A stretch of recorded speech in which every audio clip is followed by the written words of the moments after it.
กับสบายดีและสวัสดีเด้อพ่อแม่พี่น้องFCเบิร์ดทุกคนเนาะอ่าบ่ว่าสิอยู่ภายในและก็ต่างประเทศก็ยินดีต้อนรับเข้าสู่ช่องYouTube ของแม่สมหวัง Channel มาพบมาพอกับแม่สมหวังมื้อนี้ก็เป็นตอนกลางค่ำกลางคืนเลยเนาะทุกคนอยู่ในห้องอัดคลิปอยู่ในห้องก็สิอัปเดตความรักของหนุ่มไทยกับสาวลาวหรือว่าหนุ่มไทยกับสาวแพทย์เนาะทุกคนให้ FC ได้เบิ่งได้ชมนํกันว่าความรักของเพิ่นหวานชื่นจังใดหรือว่าไปฮอดไสแล้วเนาะมื้อนี้ก็สิอัปเดตให้ FC ได้เบิ่งได้ชมเติมวันนี้ก็มาชุดเสื้อสีเหลืองเนาะเหลืองซึ่งรู้สึกว่าเจิดแห้งเลยเหลืองเธอเลยเนาะโดยก็โอเคเนาะทุกคนแล้วก็ต้องลืมกราบขอบคุณ FC ทุกท่านเนาะที่เข้ามากดเบิ่งกดชมแต่ต้นจนจบโดยก็ขอให้ FC ทุกท่านที่เข้ามากดเบิ่งกดชมแต่ต้นจนจบขอให้อยู่ดีมีแรงสุขภาพเข้มแข็งอายุมั่นขวัญยืนเนาะโดยมื้อนี้ก็เป็นวันศีลแน่เนาะก็ขออวยพรให้ FC ที่น่ารักจงอยู่ดีมีแรงนอนหลับก็ให้ได้เงินหมื่นนอนตื่นก็ให้ได้เงินแสนเนาะแบมือมาก็ให้ได้แก้วมณีโชคโทษหายอย่ามาพานมารหายอย่ามาเบียดเด้อ FC เด้อเนาะเงินไหลนองทองไหลมาหังมีร่ำรวยเนาะสาธุโดยก็เพื่อบ่เป็นการซักซ่าเสียเวลาเนาะเมียงใหม่ก็ตกลงมาเนาะไตปานเห่าเลยเอาก็ไปไปลงกับหนุ่มไทยเพิ่นพร้อมๆกันเลยโดยสบายดีเป็นไดกินข้าวน้ำยามแรงแล้วบ่ยังอยู่ครับเพิ่งมาถึงโอ้หาก็เลิกงานกับฝนตกเฉพาะจังฮ้อนอยู่พี่เนาะเสียงดังอยู่ป่ะจะม้อยอยู่เด้บ่ได้ยินมันบ่เข้ามาจ้ะอยู่ตรงที่ฮ้อนหัวก็อยากแตกแต่มันเอาฝนที่นะเปิดพัดลมพร้อมได้ยินเสียงอยู่บ่เป็นจังได๋มื้อนี้มีข่าวดีสิมาอัปเดตบ่หรือว่าแนวใดคุยกันเสมอนะคุยกันคุมื้อครับกับคนเก่าบ่หรือคนใหม่นะน้องแพทย์นะกับน้องแพทย์คือเก่าเนาะคุยกับคุยเดียวคุยให้เราเอาใจเพิ่นงอแงเก่งบ่โอเคมือแต่มือนึงก็ดีต้องงอก่อนงอแงอยู่วันนี้ผมงอแงโอ้ยเอาเนาะโอ้ยใจดีเชิญลายไปจึงงอแงเพิ่นแล้วเป็นฝ่ายงอแงเนาะบ่แม่นทางอ้ายดอกเนาะโอ้ยเอาบ่ตักใจเพิ่นนะเป็นเว้ากับแม่นำมันเลยเป็นจังได๋เป็นตาสิได้ชดบวงชดหยังอยู่บ่เป็นตาสิได้มีข่าวดีฮ้อนแอวฮ้อนหยังอยู่บ่100%อยู่แต่เขาบ่ฮู้เลยโอ้เอาบ่ฮู้ใจเขาถ้าเว้ากันมันก็ผมหวังอยู่แล้วแต่เอาไปแล้วแต่ละมื้อคุยกันอยู่บ่คุยกันมื้อแต่บางคำมันก็คุยอยู่คุยเปิดทักมาตั้งแต่ตี4ตี5โอ้แต่ละมื้อหั่นนะเปิดทักมาเพิ่นก็บอกฮักอ้ายอยู่บ่น่ะหรือว่ามีแต่อ้ายบอกฮักเพิ่นก็ถามจะมาคอยอยู่บอกเพิ่นว่าเอาสิซัพพอร์ตตัวถามถ้าเฮาตู้ตามใจเฮาได้นะโอ้ยสิตามใจเด้อก็เบิดตามใจซำนี้แล้วสิดอก สงกรานต์เป็นตายสิได้มาอยู่บ่หรือจังได๋ก็สิเลยไปจักหน่อยนะ อืมบางวันมื้อนี่เป็นบ่สบายอืมก็คนไข้หลายได้ทางบ้านเดียวนี่ เป็นบ่สบายไข้แล้วก็เจ็บท้องพร้อมไปสิตายแล้วเจ้าเป็นแฟนข่อยคือบ่เบิ่งข่อยนะพ่อแม่เจ้าใช้คือบ่ถูกไปบอกกันหรอกอยู่ไทยคือสิไปได้อ่ะตายอยู่คนเดียวนี่ล่ะมีแฟนก็บ่มีแฟนนั่นล่ะว่าได้เราส้มเนี่ยเพิ่นสิเป็นคนเว้ากระจกได้เนาะถ้าไผบ่ฮู้นิสัยนี่สิว่าเพิ่นเว้าบ่ม่วนแต่เพิ่นเว้าแบบนั้นมีคลิปเสียงเพิ่นอยู่ว่าเอ้าเว้าบ่ม่วนซำนี้ล่ะบ่เคยว่าให้เจ้าจักเที่ยบ่เคยด่าเพิ่นว่าเนี่ยก็สิว่าก็เรานำดีๆบ่ม่วนได้เพิ่นว่าบ่ม่วนซำนี้เห็นว่าแล้วติบ่ม่วนไปบ่เคยให้เคยด่าเจ้าจักเที่ยแต่สิว่าข่อยบ่ม่วนเพิ่นว่าทั้งอ้ายนี่ฮักแฮง 100% เนาะอ้ายเนาะเป็นเขียนได้เฮาก็ต้องอ้อยเอาใจมันอันนี้ก็ได้ฝากค่ายาไว้ให้เพิ่นครับจักว่ากลัวบ่จักทิศนึง 4,000 บาทนี่เฮ้ยกลัวอยู่เนาะอาทิตย์นึง3เที่ยก็มีอาทิตย์นึง3มันสิมีเงินเก็บมาอยู่บ่อ้ายฝากมาเลยโอ้ยจักแล้วบ่ได้ย่างไปชงไผเด้ว่า800บ่มีค่ารถกลับก็มีแต่อยู่บ้านน้องแพทย์เลยเท่านั้นแหละก่อน500อันนี้ก็400เป็นเท่าใดล่ะ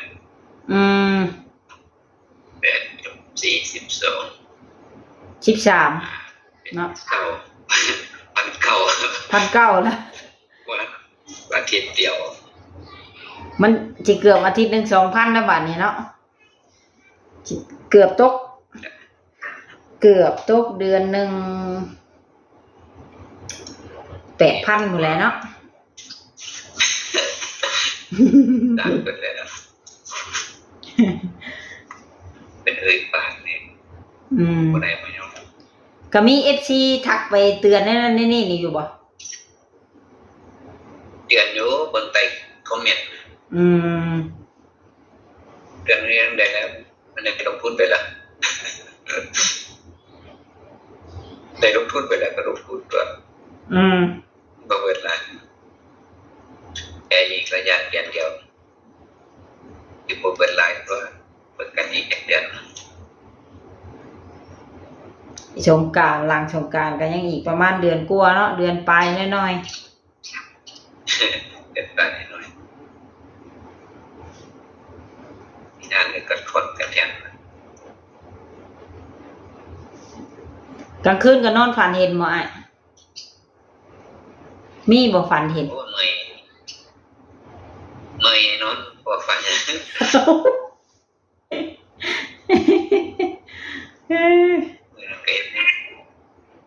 มันบ่ทันฟื้นตัวเฮ็ดงานกลางคืน2 มื้อแต่ละมื้อเฮ็ดงานเมื่อยแฮงเนาะหลายชั่วโมงบ่8 ชั่วโมงป๊าดเก่งอะดีเนาะยอมเจ้าเลยอากาศร้อนๆใช่อยู่แค่มื้อเด้อเนาะบ่ค่อยได้พักหักแข็งแห้งเนาะว่าสิฮ้อนโหนห่างก็แต่คบกันมายังบ่เคยได้ยินว่าอ้ายป่วยจักเทื่อบ่แข็งแห้งอะดีเด้เอาเฮ็ดให้มันคุ้มกับค่าคนจ้างแล้วคนจ้างแพงเนาะแสดงว่าไผจ้างไปนี่บ่เชียร์เงินนั่นเนาะคุ้มค่าจ้างทุกมื้อแรงมากกว่าปัจจัยแต่ ที่งานเขา จะไปงานเมากันบ่มีงานเมาแล้วไปหลายวัน ขับรถไปไกลบ่แต่ละมื้อตื่นเช้าแต่เช้าบ่ ไก่ จักร้อย นี่ไก่มันรถติดนะ อืม มันรถติดรถมันหลายเนาะในกรุงเทพ อืม บัสก็ไก่100 โลนี่นะ อืมโอ้คือลาวเนาะไกลเติบได้100 โล ก็รถมันติดกับแบบเดียวมันหลายแยกหลายไฟแดง แต่ละมื้อนี่กับข้าวนี่ซื้อกินบ่บัดไปเฮ็ดงาน หรือว่าถือไปแต่เฮือนเด้อ กินครับ อืม ชื่อตอนนี้เป็นผ้าขายทางค้าง อืม เนี่ยผมไปวัดตลาดพอได้กินข้าว อ้าว เสียปวดท้องทำน้ำไปสินอนแล้วพอได้กิ โอ้ น อดข้าวแรงมื้อนี่ เป็นวัดปลา อ่า ปลา เออคันมาอยู่ลาวนี่สิกินอาหารลาวๆได้บ่เคยแต่กินอาหารแล้วอร่อย เพราะเองแกงน้ำใหม่มา โอ้ น้ำใหม่ใส่แมงกิริตก็ พอดีเลยทางหน้าน้องแพทย์เพิ่นนั้นบ่จักเฮ็ดโคนแล้วก็ป้าหนูไม่ไล่ก็อยู่หั่นหน้าน้องแพทย์น่ะหลาย น้ำมันดู หน้าอยู่ดง แล้วก็มีพวก อะไรกระโดดน้ หัวกอยก็มีเด้เคยกินบ่กอย ำกินแล้วครับ หลายๆได้ปลาอยู่หน้าเราหั่นแหละ ไปแช่น้ำไปเป็นเดือน จะเอามา แต่กี้แม่ชมวังก็ยังเคยไปหาบทั้งหน้าแล้วพุ่นเลยเพื่อมาฮอดเพื่อนโอ้จะสิเป็นได้ดื้อ เห็นคนบ้านคนอีสานเนาะเป็นคนไทยแท้อีสาน เจียวหมกเพชรก็จำได้เนาะตำหมกเพชรอยู่ได้6 ปียังครับกันดานวิทยา เคยอยู่ลาวอยู่ อยู่6 ปี อยู่แขวงใดน่ะ ถามไปทางพุทธทาง แขวงใด รวมก็บาง โอ้ทั้งเหนือพุ่นเนาะ พอ ทั้งเหนือ พอเป็นเล่าวนอยู่ พอเป็นเล่าวนอยู่เมืองเชียงขวางรวมก็บางแม่เป็นคนเป็นลูกเคิง ลูกเครื่องลาวไทยเนาะ แม่ บัดนี้ไปเชียมาเอาเมียลาวพอดีคือพอเลยแล้วบัด อยู่ใส่ก็อยู่ได้ไทยอยู่ลาวก็ได้เปิด แสดงว่าอยู่ลาวกับบ่มีปัญหาเด้นี่เพราะว่าเคยอยู่เลยเนาะ มันจะมีผู้หักอยู่ในวันนั้นขับทีอยู่ได้ขอบใจอยู่อย่าง เคยตั้งแต่จีบน้องแพทย์มานี่เคยล้มแล้วบ่กับพ่อแม่เพิ่นเคยเว้าลองเบิ่งแล้วบ่ บอกเคยรู้เพราะว่าเป็นโทรบ่ได้ในโทรศัพท์ทางง่ายนี่ยังบ่ได้ล้มจักเทื่อเนาะ ปุ๊บจัดไปวันแต่ว่าพ่อแม่นอนอยู่นะ แม่และพ่อแม่แล้วนอนหน้าประจำมาเป็นบางมื้อหน้าเพิ่นก็ไกลเด้ ใกล้บ่ ไกลย่างจนเมื่อยพุ่นแหล้ว ย่างหน่อยนะ ย่าง เป็นย่างซึ่ง น้องแพทย์ย่างเอาไปหน้าน่ะข่อยย้อมข่อย ไม่ดูย่างดูย่างเนาะ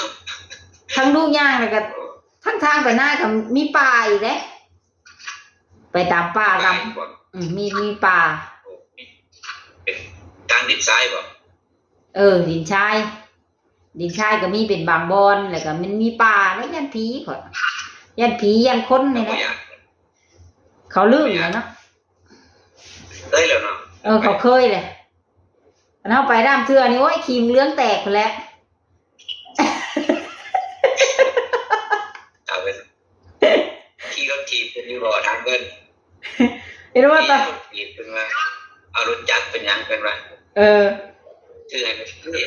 26,000เองซื้อให้แดงนะ เออ ขอให้มันก่อนนึงเอา อาจจะพอจะ หลัง อยากให้ก็ให้ก็ไปอย่างนั้นพอจะมันอย่างนั้นนะ หมายความว่าหลังจากมาหมั่นแล้วนี่อ้ายซัพพอร์ตเพิ่นทุกอย่างแล้วบัดนี้เนาะมั่นใจขึ้นเด้เนาะ ไม่มันก็ให้ทุกอย่าง ตอนนี้ก็อยากปวดไว้บนใดเลยกันเอาจ่าเลยเอาจมเรามันนะกันเอาเบาว่ามือแรงบนใดมันจมนะ ทั้งหลายอันผู้อายุหลายสิจมดิอันนี้ผู้อายุหน่อยก็จมเนาะ จมมาเป็นป่าเลยเป็นเสียงเปิ้นเก็บไว้ตลอด ค่าจีบกันมานี่ฮอดแล้ว5 เดือนเนาะฮอดแล้วบ่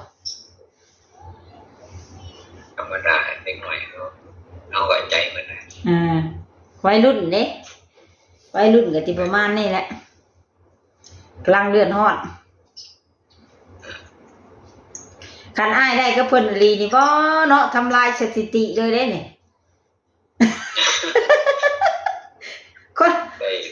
คนก็สิเงิดอ้ายนี่เลยคนเงิดเจ้ายังไงเลย ผู้เขามาคอมเมนต์แห่งเว้าใหม่อยู่ผสมกันเท่าเราลงเล็กหน่อยครับว่าอยู่ที่ใจเด้เนาะอาจารย์เราว่าสิบ่มักกันแล้วว่าสิบ่มักนะคุยเรื่องมันนะมากดี แบบเพลงก็ร้องเลยเนาะ ว่าสิคุยลิ้นมันมักเลยแบบเพลงเขาร้องเลย ที่แรกเห็นเขาออกคลิปแล้วเห็นเป็นตะแพงบ่ก็เลยลองจีบเบิ่งบ่ลองเบิ่งบ่ได้เพราะว่าหรอกกับนับถือกันเป็นพี่เป็นน้องกันเป็นกันว่าเป็นลุงหลานบ่ได้ว่าเนี่ยเอาบ่สิเฮ็ดบ่ได้เครียดครับมันนั่นไปหานะครับคิดไปได้ก็สบายใจแน่นึงแหละเนาะสมมุติว่าบ่ได้เฮาก็นับถือกันเป็นพี่เป็นน้องว่าซี่นะสบายใจแน่นึงมันสิไปถืออากิติหยังเนาะเอาหมู่อยู่ว่าเฮาอายุหลายย่านว่าคิดนักนำมัน FC คอมเมนต์โดดเฮ้ยต้องเอาให้ได้พอเอาบ่ได้โดดคิดสั่นบ่ได้เด้ว่าเด้ย่านว่าใจเนาะไปบังคับเขาได้หยังไปฮอดไปถึงเขาบ่เอาบ่มักเนาะกันเปลี่ยนสถานะใหม่ก็ได้แบ่งกันก็ได้คือว่าบุญเฮาทำมานำกันฮอดชั้นนี้เนาะไปเจออคติหยังกันหรอกของมันบ่แม่นของเฮาเนาะอยู่เอากันสิได้พอ10 ปีว่าสิไปก่อนเขา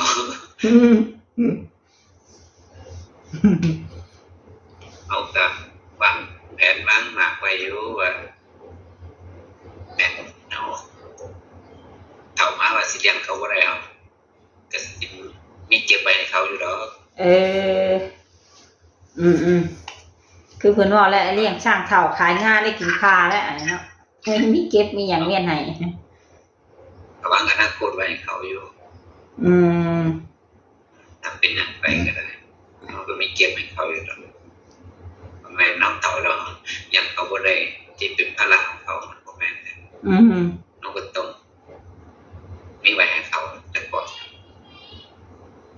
คิดถึงแล้วไปคือเป็นเบาให้เขาเนาะบอกคอมเมนต์เอาไว้มีสื่อหรอกหลายคนไปเลี้ยงเขาได้กว่าเท่าแล้วเราไปสิไปรับจ้างไปเป็นรับจ้างขุดมันขึ้นมาใส่สมองแล้วเขากันเนาะขายดีกว่าดีเปิดร้านมันซื้อมัน แม่นแนะ เคยซื้ออยู่อะไรทำไรตันเครื่องอยู่ ชามานำอันคือได้ยินข่าวว่าเฮ็ดอันปั่นมันก็เป็นบ่ เป็น พอดีเลย ขาย พอดีมาผลิตขาย ซื้อเล็กมาเห็ด อืม ไถใหญ่เอาไปเห็ดติดรถไถหน้าเอาไปเห็ด โอ้ตั้งห้านนี่ถือว่าโอเคเลยเด้อนี่ มันก็มีสงเรียนมันติดถ่ายรถน้องก็เห็ดติดกับรถเลย อืม น้องก็เคลียร์ลงมันก็ไหลลงเองมัน อืม ไม่เสียแบบกดใส่พ้นก็ได้มันไหลเอง แล้วก็ใส่เกี่ยวซื้อเล็กซื้อเนี่ย จอดเล็กเฮ็ดผลิตเองเลยบ่ได้ใช้มือ เอาผ้าพักเอาอีกเนาะ บ่แล้วสิได้บ่สอบไปเกินตัวนั้นมื้อละ10 ตันยังบ่คำเลย อืม ใส่ไอ้ใหญ่ปั่น เห็นบ่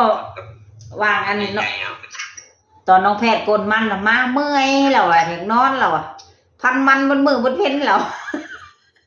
แล้วเดี๋ยวสิไปพูดแล้วก็บ่พูดแล้วรถไถนารถอีแตกเพิ่นก็ไถได้อยู่คือบ่ไถ บ่แล้วอันพันหัวมันนั่นเด้บ่มีเครื่องปั้นนั่นเด้พันมันน่ะก็เอาไปตากแดดเด้ บ่เกิน 4,000 บาทเนาะซื้อเอาเฮ็ดขายยังเฮ็ด4,000 บาท อืม ได้เบิดเล็กหมดได้เนาะเส้น1 2เส้นซื้อเล็กแผ่นเนี่ยมันแพงแน่ ถือว่าได้ดีเนาะ แผ่นหนึ่งมันบ่ได้แบ่งขายแผ่น มีความในใจยังอีกอยากว่าอีกนี่บ่ บ่มีแล้วมีแต่เจ้าถามไปทีละถามไปก็สิต่อถามไว้เป็นจังได๋ หวานชื่นอยู่เนาะตอนนี้เนาะ มาอัปเดตซื่อๆว่ามัน ไปถึงได้แล้วก็ฟังระวัง บ่อ้ายว่าตามชื่ออันคบกับคนอายุน้อยบ่ย่านเขาหักหลังบ่ยังบ่ได้คิดบ่ บ่คืนแล้วอยู่ซื่อๆได้ล่ะแล้วแต่อยู่ซื่อๆบ่ได้คืนแล้วแต่เขาสิบ่ได้คืออคติหยัง ว่าที่ FC คอมเมนต์ว่าพอถอยก็ถอยช้าสิอ้ายบ่คือเด็กถอยบ่ คือจะถอยว่าติ ก็ให้ไปให้เห็นก่อน โอ้ เห็นกันก่อนเอาหวานเห็นกันแล้วเป็นพอกันเนาะเดี๋ยวมันถอยเองให้เบากระใจถอยกับโมแม่น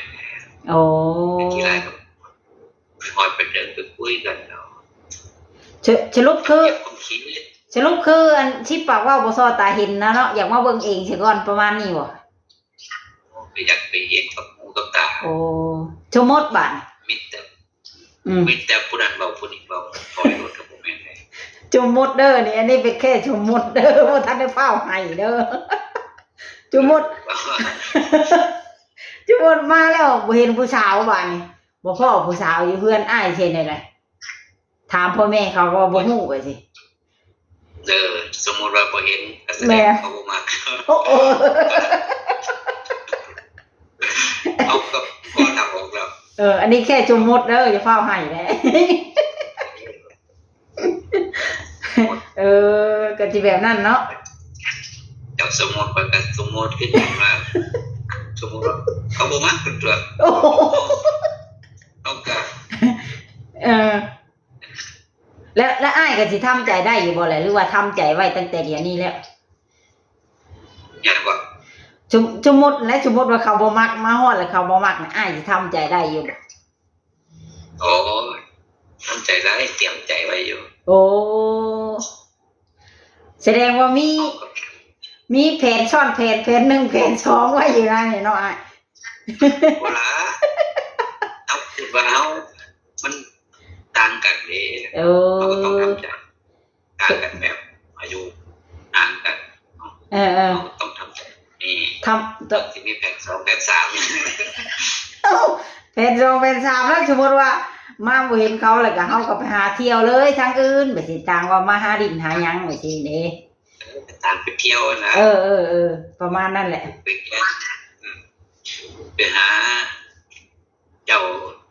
ต่างเรื่องต่างแกนพอดีนะข่อยก็สิให้ผัวข่อยขับรถอีแต๊กแล้วไปหลับจับเป็นงูยังไปจับไปลง YouTube เปล่าว่าโอ๊ยปัดดักมาแล้วไปสร้างเขาแล้วค่อยเป็นที่ให้เลยเนาะไม่ได้ตั้งใจสิไปเต็มเดียวได้จังหวะข่อยพอบ่มีรถวิโก้พาเจ้าเที่ยวซ้ำมีแต่รถไถหน้าและพาครับข่อยวันเบิดหมวดอยู่รถเก่งข่อยวันเบิดหมวดไปบ่ได้หรอกบ่หลายดอกเป็นยังเนาะขี่รถจักรเที่ยวเอาก็ได้4 ปีก็เบิดดอกผ่อนหน่อยผ่อนบ่หลายเดือนละ 6,000 เก่งเก่าถอกเดือนเท่าไรน่ะ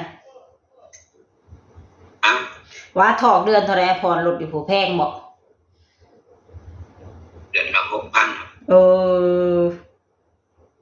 มอเตอร์ไซค์อีก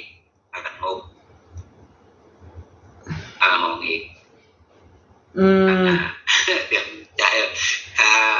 เน็ตบ้านอีกจ่ายนั่นก็500เติมเน็ตมือถืออีกเดือนนะไม่ได้นับจ่ายขนาดกำไรเดือนละ200ให้พี่สาวซื้อกินอีกบ่ตัวเองหมดและน้องแพทย์อีกโอ้ยตายแล้วเนาะเบิดเจ็บปืนชีวิตมีค่าคือเพิ่นเว้าดีและค่านั่นค่านี่อยู่ชีวิตมีค่าการติดไวไฟเด้เดือนละ500วันนี้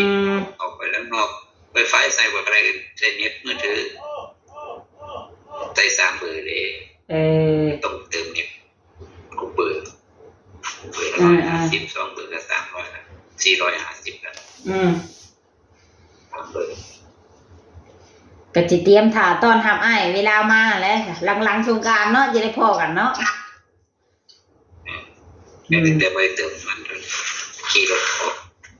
ละกันไปทำงานบ้านเราก็โอเคเนาะจ้าไว้มื้อใหม่จังร่วมกันอีกเนาะให้อ้ายพักผ่อนจ้ารักษาสุขภาพแน่ๆเฮ้ยสิมาหาผู้สาวสำน้อยแฮงเมาตะเวียฮะหยุดมื้อไหนมันบ่ได้กินหยุดบ่ได้หยุดก็คือเขาบ่จ่ายค่าแรงเขาจ่ายวันต่อวันบ่แม่นงานเป็นเดือนเนาะงานเมางานรายวันเป็นวันมื้อแรกมื้อแรกเขาก็โอนเอาบัญชีปั๊บรถมียิ่งก็มีบ่มียิ่งก็มีบ่ไปเป็นกรรมกรมีผู้หญิง700ผู้แพงเนาะกรรมกรผู้ชายก็800โอ้แสดงว่ามียิ่งได้ดีกว่าถ้าผัวเมียกูก็เบิ่งก็1,500คู่นึงพอมียิ่งเฮ็ดงานบ่ได้เฮ็ดหนักซำผู้ชายเนาะได้วัน700ผู้ชายเฮ็ดหนักกว่าได้800นะไปกลางคืนก็แพงกว่า1,000มันต้องบวกยังบ่เว้นมันบ่ได้บวกแล้วฝนตกแห้งมื้อนี้ติบริพักเทียงได้กันขึ้นคือบริพักเบรกแย่งคนรู้เลยปอตะเอาเวลาได้นอนบัด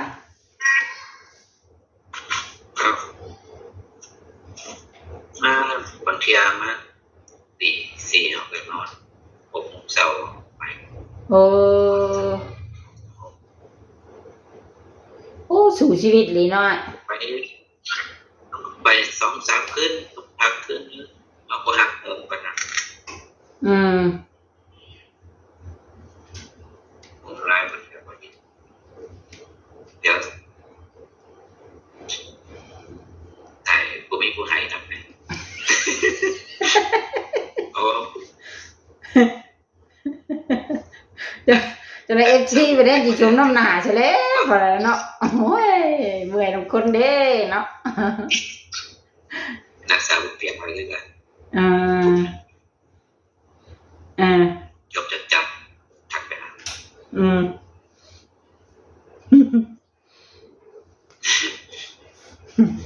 เอาโอเคครับ โอเคให้นอนพักผ่อนซะหากะมาฮอดที่ท่านได้อาบน้ำอาบในซ้ำเนาะไปพอกันใหม่มื้อหน้าเนาะเลย ครับ อยู่ดีมีแห้งสบายดี ครับ สบายดี ครับ ก็เป็นจังไดเนาะทุกคนหลังจากที่โอได้ลงกับหนุ่มไทยเพิ่นเป็นที่เรียบร้อยแล้วเนาะอ๋อเพิ่นก็ถือว่ามีวีซ่าอาชีพติดตัวอย่างหลวงหลายเลยเนาะทุกคน บ่ว่าสิเป็นเจาะนั่นเจาะนี่หรือว่าเฮ็ดโฮงปั่นมันปั่นหยังเนาะทุกคนเฮ็ดเป็นเบิดเลยเพิ่นถามว่าเพิ่นได้กับน้องแพทย์แท้นี่ถามว่าเพิ่นมาอยู่ลาวนี่ก็มาตั้งห้างหรือว่ามาเปิดห้างนี่ก็โอ้ก็ถือว่าอยู่รอดได้เนาะเพราะว่าแถวบ้านเฮานี่ก็ห้างสองแปลง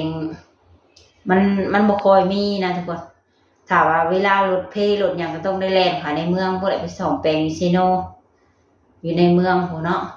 แต่บ้านเฮานี่ก็ถามว่าบ่มีบ่ก็มีแต่มันเป็นห้างเล็กๆน้อยๆเนาะถ้าว่าอันต้องการจอดหลายๆใหญ่ๆแบบสิ่งใหญ่ๆแท้ก็ต้องแม่นเรือมันเพหลายเนาะก็ต้องแม่นได้แล่นค่ะในเมืองพุ่นแหละทุกคนเด้โดยก็โอเคเนาะสำหรับคลิปนี้ถ้าว่าภาพใดหรือว่าเนื้อหาใดคำเว้าคำจาใดเนาะมันบ่สุภาพนะก็ต้องกราบขอโทษขออภัยหลายๆเด้อทุกคนเด้อก็ไปคันหวยก็ไว้พบพ่อกันใหม่ในคลิปหน้าเนาะทุกคนก็สำหรับคลิปนี้ก็สิได้กล่าวคำว่าสบายดี